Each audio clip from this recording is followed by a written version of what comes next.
Hello friends, welcome to learn services. This is Ram Soni. आज हम discuss करेंगे एक इकोनॉमी के बेहद इंपॉर्टेंट टर्म को, दैट इज कॉल्ड एनपीए। इसको बोलते हैं नॉन परफॉर्मिंग एसेट।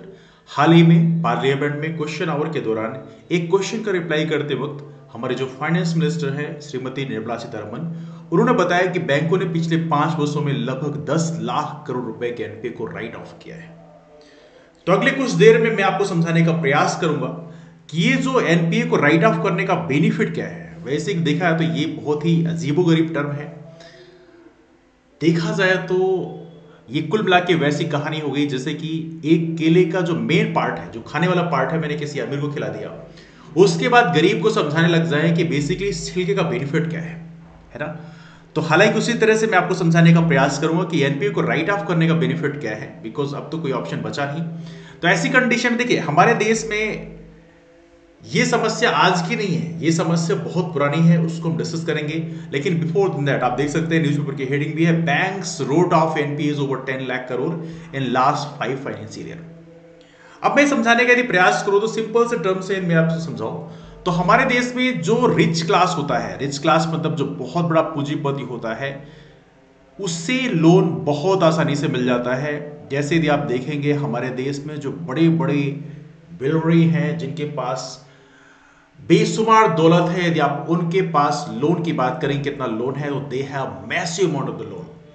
लेकिन वहीं पे यदि हमारे देश में गरीब तबके की बात करें या मध्यम क्लास की बात करें तो वहां पे आप देखेंगे उसे एक लोन मिलने में कितनी समस्याओं को झेलना पड़ता है, कितने पापड़ बेलने पड़ते हैं, तब जाके उन्हें लोन मिलता है। आज भी यदि आप गांव में जाएंगे तो मैं तो कुछ गांव में जाके हैरान हो गया जब वहां का जो फाइनेंशियल सिस्टम, जब मैंने उसको समझा तो आई वॉज क्वाइट स्टन्ड। जब मैंने वहां पे देखा तो मैंने कुछ गांव में देखा तो वहां पर क्या है कि एक सिस्टम चल रहा है कि 5% में लोन देने। तो मैंने बोला कि 5% में आप लोन देते हो, तो जैसे गांव में 5% चलता है, 10% चलता है, आप लोगों को पता होगा शायद। तो मेरे को पता है कि 5% में लोन दिया जाता है और लिया जाता है यहाँ पे। तो 5% लोन क्या होता है, डू यू नो दैट? 5% का मतलब है कि 100 रुपए में 100 रुपए यदि आपने लोन लिया तो 5 रुपए आपको यहां पर ब्याज देना पड़ेगा। तो मैंने कहा ये तो बैंक से भी सस्ता है, तो आपको नुकसान नहीं होता। बोले नहीं नहीं नहीं, 5 रुपए जो चलता है ये पर मंथ चलता है। पर मंथ मतलब हर महीने 5 रुपए बढ़ जाता है। इसका मतलब यदि आप एनुअल के रूप में काउंट करेंगे तो ये 60%, मतलब गांव में जो साहूकार होते हैं या जो भी लोन देते हैं, जो अनऑर्गेनाइज सेक्टर के लोग जो है लोन लेते हैं, तो वहां पर आप देखेंगे कि वहां पे 60% के रेट से वो लोन लिया जाता है और दिया जाता है। ये हमारे विलेजेस में इकोनॉमी का ये मंजर है। और वहीं पे हमारे देश में जो पूंजीपति तबका होता है उसे लोन इतना सस्ता कम रेट में मिल जाता है और बाद में वो उस लोन को पे भी नहीं करते हैं और उस लोन को राइट ऑफ कर दिया जाता है। इसकी दूसरी कहानी भी, यदि मैं दूसरे पहलू के यदि मैं आपको समझाने का प्रयास करूं तो एक पहलू और भी है। जैसे कि हमारे यहाँ बिजनेसमैन क्या होते हैं, कई बार वो इस बिजनेस का पैसा ला के दूसरे बिजनेस में उसको पास कर देते हैं और बता देते हैं कि हाँ मेरी ये बिजनेस तो फ्लॉप हो गई और इसमें अब हम लोग यहाँ पर कोई पैसे नहीं देंगे, मतलब अपने आप को उस पर्टिकुलर बिजनेस के लिए क्या कर लेंगे, अपने आप को बैंकरप्ट घोषित करवा देंगे। अभी हाल ही में मैंने बहुत सारे एग्जांपल आपने देखो कि नीरव मोदी का एग्जांपल है। There are several examples, not just one example, there had been several examples. Now यहां पर आप देख सकते हैं, तो मैंने आपको क्या बताया कि जो रिच क्लास है उसको लोन बड़ी आसानी से मिल जा रहा है, जो पुअर क्लास है उसको लोन बड़ी मुश्किल से मिलता है। और वहां पे सरकार अब क्या बेनिफिट हमें गिनाती है कि नई नई जो बड़ी बड़ी इंडस्ट्रीज है उनको लोन देना बड़ा जरूरी है।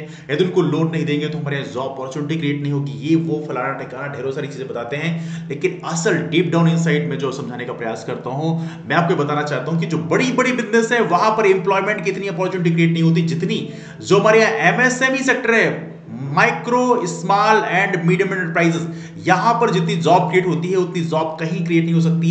And second thing is that हमारे देश में एमएसएमई के अलावा एक अनऑर्गेनाइज सेक्टर है, अनऑर्गेनाइज सेक्टर में बड़ी मात्रा में जॉब क्रिएट होता है। तो हमारे यहाँ जो मनी को इन्फ्यूज करने की जरूरत है, मनी को जो फीड करने की जरूरत है, वो बेसिकली एमएसएमई और अनऑर्गेनाइज सेक्टर में फीड करने की जरूरत है। यदि यहाँ पे मनी को फीड किया जाए तो यहाँ पर शायद हम ज्यादा इंप्लॉयमेंट की अपॉर्चुनिटी क्रिएट कर सकते हैं। लेकिन यहाँ पे सरकार क्या बेनिफिट गिनाती है कि जो बड़े बड़े बिजनेस घराने होते हैं उनको फीड करने का ज्यादा बेनिफिट बेनिफिट है।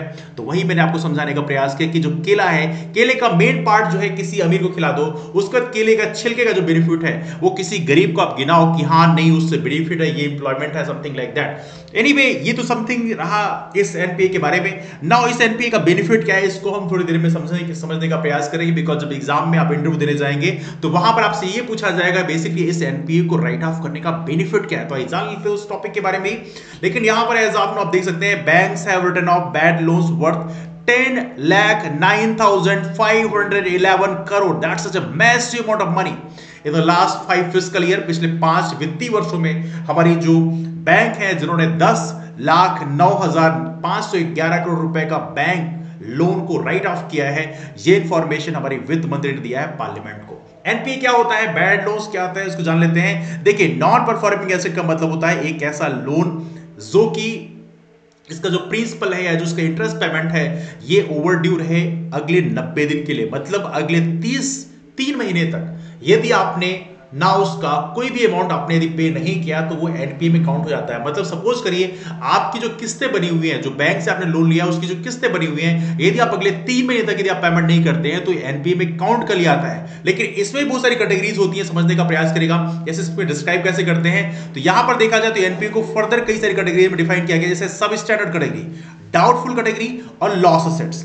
तो सब स्टैंडर्ड असेट्स में क्या होता है, यहां पर एनपीए जो नहीं दिया गया उसमें period less than or equal to 12 month, मतलब 12 महीने से कम का पीरियड जो है उसे सब स्टैंडर्ड असेट में काउंट किया जाता है। मतलब समझने का मतलब यह है यदि किसी इंसान ने 12 महीने से कम पीरियड के लिए कोई भी प्रीमियम अमाउंट पे नहीं किया तो उसे सब स्टैंडर्ड असेट में काउंट किया जाता है। मतलब एनपीए में ही कुछ सारी कैटेगरीज बनाई गई हैं कि मतलब यदि आपने पेमेंट नहीं किया 12 महीने से कम पीरियड के लिए, मतलब 1 महीने के लिए आपने नहीं किया, 2 महीने, 3 महीने, 4 महीने, 5 महीने, 10 महीने, 12 महीने, मतलब 11 महीने, 12 महीने तक यदि आपने पेमेंट नहीं किया तो वो सब स्टैंडर्ड असेट में काउंट किया जाएगा।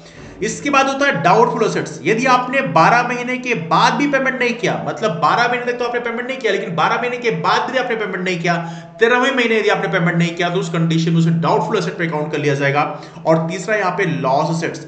लॉस असेट्स में क्या होता है, इसमें होता है कि इसमें डिसाइड कर लिया जाता है कि ये अब अनकलेक्टेबल है, इसको कलेक्ट नहीं किया सकता है, तो उस कंडीशन में यहां पर ये माना जाता है कि लॉस असेट्स को यहां पर राइट ऑफ कर दिया जाना चाहिए। तो ये बेसिकली यहां पर आप देख सकते हैं 3 प्रकार के मेजर क्लासिफिकेशन है जिनको थोड़ी सी आप याद रखिएगा, बिकॉज ये क्वेश्चन भी एग्जाम में पूछा सकते हैं। बैड लोन्स को राइट ऑफ करने का मतलब क्या है, राइटिंग ऑफ लोन्स मतलब क्या है, no longer be counted as an asset. जो कि बैंक जो लोन पे करती है, जो कि बैंकों के रेवेन्यू कमाने का जो मेन जरिया होता है वो क्या होता है, लोन देना, है ना। लोन आपको देती है ज्यादा इंटरेस्ट रेट से, आपसे जो पैसे लेती है वो कम इंटरेस्ट लेती है, बिकॉज बैंक का बिजनेस ऐसे ही काम करता है। तो यहां पर देखा जाए तो लोन जब आपको दिया जाता है, जैसे मान लीजिए आपको 12% 13% के हिसाब से लोन दिया गया, 1 लाख रुपए लोन दिया गया, तो बैंक जो है 12,000 रुपए हर साल कमा रहे होते हैं, है ना, यदि 12% के हिसाब से दिया। तो यहां पर देखा जाए तो जो लोन आपको दिया गया वो एक असेट के रूप में काउंट किया जाता है, क्योंकि बिकॉज बैंक को उससे पैसे मिल रहे हैं, है ना। एक फाइनेंशियल सिस्टम में बैंक वहां पे पैसे कमा रहे हैं, तो वहां पर वो जो लोन आपको दिया गया वो एक असेट के रूप में काउंट किया था। लेकिन मान लीजिए आप पैसे दे ही नहीं रहे बैंक को, तो उस कंडीशन में वो जो असेट है उसको असेट से बेसिकली फिर वहां से हटा दिया जाएगा, है ना। तो यहां पर ये समझना है यदि राइट ऑफ कर दिया गया मतलब वो अब आपका असेट नहीं रहा। मतलब सपोज करिए बैंक ने यहां पर 1 करोड़ रुपए का आपको लोन दे दिया, तो यहां पर अब आपने पेमेंट नहीं किया, आपने 12 महीने, 15 महीने, 20 महीने हो गए, तो यहां पर बैंक जब राइट ऑफ करेंगे तो इसका मतलब यह है कि बैंक का वो 1 करोड़ रुपए असेट नहीं रहा। ऐसे ही हमारे देश में अब 10 लाख करोड़ रुपए अब हमारा असेट नहीं रहा, something like that. Alright, second point is that writing of loans की बात करें तो यहां पर ये क्या करते हैं, बैंक्स का जो नॉन परफॉर्मिंग एसेट का जो उनकी किताबों में उनकी जो डायरी होती है, उनका जो डेटा होता है उसमें बहुत बड़ा अमाउंट एनपीए का हो जाता है। तो इसको हटाने से फायदा क्या मिलता है कि यहां पर जो एनपीए जो उनको दिखा रहा होता है उनके अकाउंट में, तो वो भी कम हो जाता है। तो इसका एक बेनिफिट ये है, देखिए बेनिफिट बहुत छोटे छोटे हैं। जैसे मैंने डिस्कस किया कि जो केला है, केले का जो मेन पार्ट है उसको अमीर को खिला दिया, और छिलके की बात हम लोग कर रहे हैं, छिलके का बेनिफिट ये, तो ये कुछ बेनिफिट्स हैं। तीसरा यहां पर देखा जाए तो यहां पर एक एडिशनल बेनिफिट भी बोला गया है कि रिटर्न ऑफ कर दिया जाए तो बैंक्स की जो टैक्स लायबिलिटी होती है, जो कि बैंक के पास जितना असेट होगा उसके हिसाब से टैक्स पे करना पड़ेगा, तो बैंक की जो टैक्स लायबिलिटी है वो भी कम हो जाती है। क्योंकि यदि आपके पास असेट ही कम है तो आपकी टैक्स लायबिलिटी भी कम हो जाती है। तो यहां पर इसके 3 यहां पर छोटे छोटे बेनिफिट्स हैं।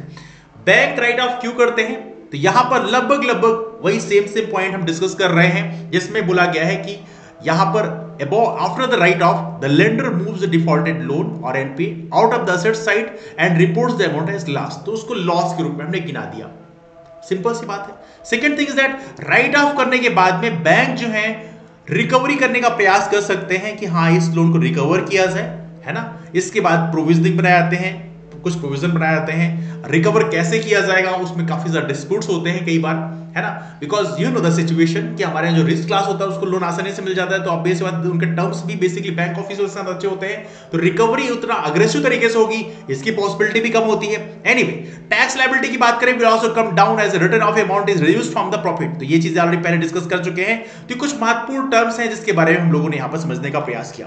तो बैंक जब किसी भी बैड लोन को राइट ऑफ करता है उसका बेनिफिट आपने समझ लिया, and I am sure you got the point.